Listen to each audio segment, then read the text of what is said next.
kita ini, Allah itu apakah tahu siapa yang menjadi penduduk surga atau tidak? Kira-kira Allah sudah tahu atau belum? Siapa yang mengatakan sudah, angkat tangan. Ya, siapa yang mengatakan belum? Yang tidak menjawab semoga diampuni dosa-dosanya. Allah sudah tahu atau tidak? Sudahlah. Tapi banyak masyarakat yang tidak paham memahami ini. Kemudian ada yang berkata, kalau gitu kita kayak robot dong. Sudah diketahui siapa penduduk surga dan siapa penduduk neraka.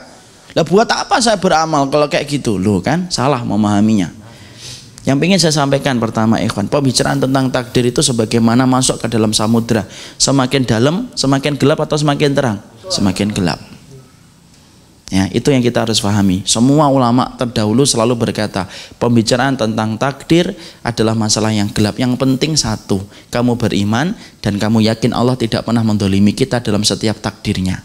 Ibu saja tidak mungkin mendolimi anak kok, apalagi Allah kepada hambanya. Makanya kalau ada orang yang sampai berpikir saya didolimi sama Allah, halah ente itu siapa, GR banget Allah mendolimi ente, ya kan? Karena kemudian Allah tidak ada hajat untuk mendolimi hambanya, itu tidak ada hajat.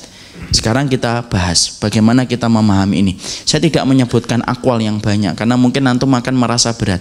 Saya tuh selalu berusaha menyampaikan sesuatu yang berat, berusaha seringan-ringannya supaya kita mudah untuk paham. Jadi begini ikhwan, memahami tentang masalah ketika akidah Ahlussunnah itu mengatakan penduduk surga itu sudah diketahui oleh Allah. Itu kalau kita boleh mengambilkan analoginya semacam ini. Saya apabila ngajar di kelas, saya menjadi wali kelas. Saya lama ngajar kelas itu selama 1 tahun. Ketika akan pembagian rapot, kira-kira saya sudah tahu nggak siapa yang ranking 1? Saya sudah bisa memprediksi nggak siapa yang ranking 2, siapa yang ranking 30?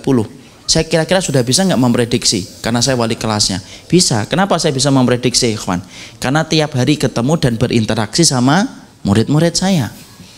Ada yang saya tanya, ada yang jawab dan gini. Saya bisa mengatakan insya Allah yang ranking 1 Abdullah. Kenapa? Abdullah itu sebelum saya tanya sudah jawab. Ini contoh aja. Kemudian ranking 30 Fatoni. Kenapa Fatoni? Loh Fatoni itu kalau ditanya hari ini jawabnya seminggu lagi baru jawab. Kenapa saya tahu kemudian yang ranking 1, ranking 2, ranking 3 sampai ranking 30 bisa memprediksi? Kalaupun salah, gesernya dikit. Jadi kalaupun salah kemudian gesernya itu dikit. Karena kemudian karena interaksi saya setiap harinya itu yang menyebabkan saya tahu. Contoh nih, saya ngajarin antum bahasa Arab nih, rutin di sini misalkan seminggu sekali. Itu akhirnya saya bisa memprediksi siapa nanti ranking 1, ranking 2. Kalaupun melesetnya dikit. Karena apa? Interaksi saya menjadikan saya bisa mengambil kesimpulan itu. Itu manusia saja akhirnya sudah bisa tahu tentang nasibnya orang dalam rapotnya. Memprediksi, dia sudah bisa memprediksi. Itu manusia yang mana ilmunya terbatas dan lengket dengan kebodohan, pengamatan dan penglihatan dia terbatas, terbentur tembok, sudah tidak bisa melihat. Allah sempurna dalam ilmunya. Allah itu ngerti semuanya. Makanya kalau kita mengatakan Allah tidak tahu siapa yang masuk surga, hati-hati loh. Kalau kita ngomong kayak gitu berarti kita menuduh Allah itu cacat dalam masalah ilmunya, dan itu masalah besar itu. Karena mencacati sifatnya Allah itu termasuk dosa yang sangat besar dan penyimpangan yang sangat besar. Makanya kita mengimani bahwasanya Allah tahu siapa penduduk surga. Tapi ketika Allah itu mengetahui siapa itu penduduk surga, ingat ikhwan, antum dan saya diberikan fi'lul ikhtiar, perbuatan untuk memilih antara kebaikan dan keburukan, dan Allah tidak pernah maksa. Contoh, antum datang ke sini, apakah terpaksa atau tidak terpaksa? Tidak terpaksa. Kenapa antum ngaji di sini di Ar-Rahman? Iya Ustadz, kaki saya ajak untuk jalan-jalan, tidak mau, maunya ke sini. Tidak ada. Makanya Allah sampai menyebutkan famang sya'afal yu'min, famang sya'afal yakfur. Barang siapa yang ingin beriman, ya monggo beriman, yang ingin kufur, ya monggo berkufur. Tapi ingat, semua itu ada konsekuensinya. Kita sebagai seorang makhluk ketika telah mengimani takdir tidak mungkin mendolimi kita, dan kita dalam posisi tidak tahu apakah kita ini penduduk surga atau penduduk neraka, ya husnudon gitu loh, bahwasanya antum dan saya ini penduduk surga. Jangan malah berprasangka yang buruk, saya ini kelihatannya penduduk neraka. Loh ente kok berprasangka yang buruk tuh ngapain? Wong bayangkan masuk selokan aja ndak mau, kok bayangkan masuk neraka. Makanya kita berikhtiar.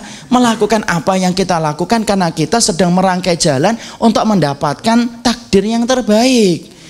Bukan kemudian semuanya terjadi kemudian kita ini kayak robot yang tidak tahu apa-apa. Ya enggak kayak gitu. Makanya ada pernah itu penyimpangan semacam ini pada zaman Umar. Pada zaman Umar bin Khattab radhiyallahu anhu, maka kemudian ada orang yang mencuri. Ketika ditangkap sama Umar, dia kemudian berdalih, saya ini mencuri karena takdir wahai khalifah. Tolong ya jangan disakitin saya, ini karena takdir ini. Kemudian sama Umar bin Khattab ditarik tangannya, diputus tangannya dan berkata, Umar bin Khattab, sama, saya potong tanganmu juga karena takdir. Di situ kita paham ya, kita ini lari dari satu takdir kepada takdir yang lainnya. Kalau kita tidak paham tentang ini, akhirnya apa? Kita nanti kemudian khawatir bahwasanya kita salah memahami konsep takdir gara-gara kita tidak paham.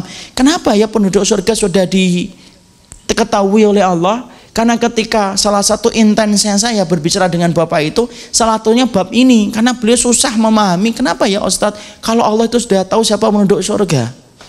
Saya sampaikan akwal para ulama malah tidak paham. Saya akhirnya menyampaikan dengan sudut pandang yang mungkin beliau memahaminya. Dan alhamdulillah beliau paham sekarang. Makanya kita ini tahu nggak kita ini penduduk surga atau neraka? Kita tidak tahu akhi. Tapi monggo lah kita itu berprasangka yang baik sama Allah. Kita ini insya Allah penduduk surga.